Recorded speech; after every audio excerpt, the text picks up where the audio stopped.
เป็นเมียของ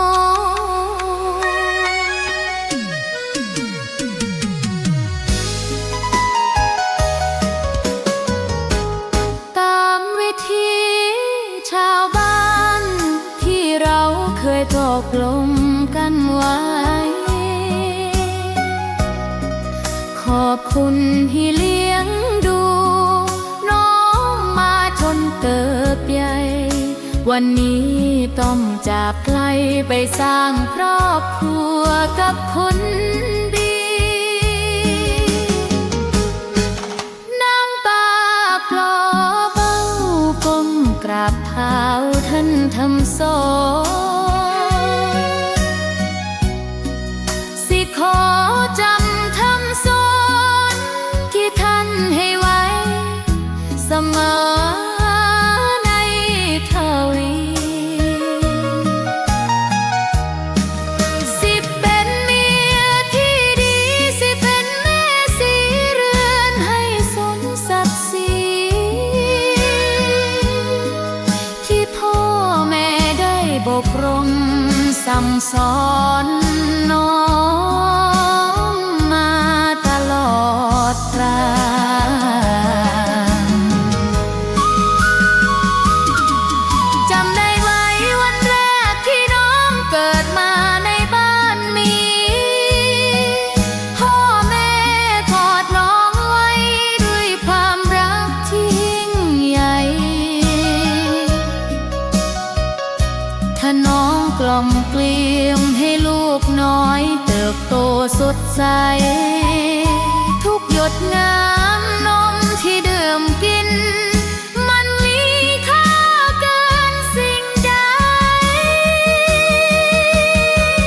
แต่วันนี้การเวลาหมุนเวียนเปลี่ยนผ่านไปลูกสาวคนงามต้องไปเริ่มชีวิตใหม่เพิ่มกายเขา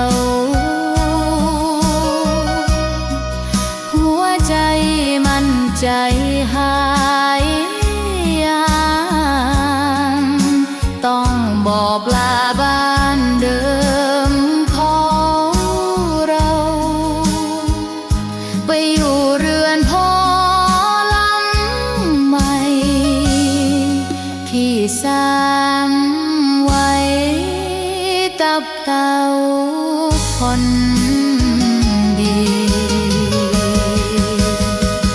ที่เขาคนนี้เป็นคนดีที่พ่อแม่ไว้ใจน้องจะสิฝากชีวิตไว้ให้เขาดูแลต่อจากนี้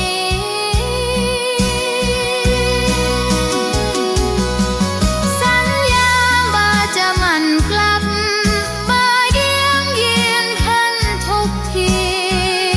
บ่ให้พ่อแม่ต้องเหงาต้องว่าเวใจใน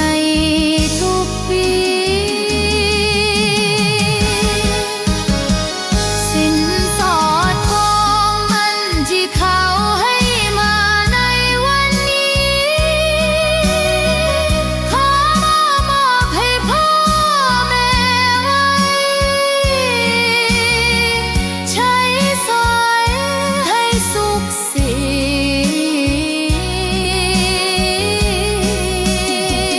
แทนคำขอบคุณที่ท่านเสียสละทุกอย่างที่มีเพื่อให้ลูกสาวคนนี้ได้วันที่แสนงดงา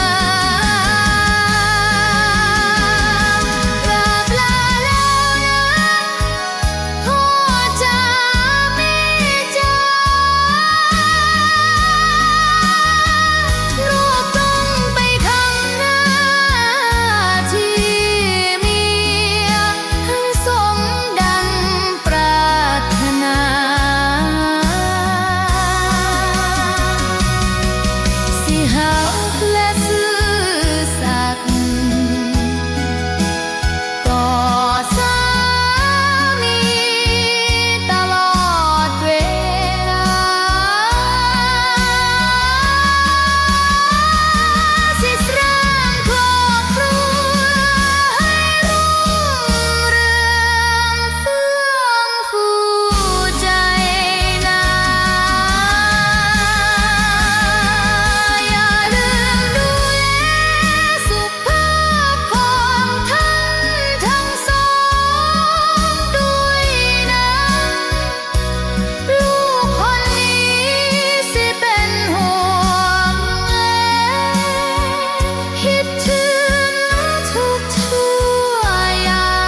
วอน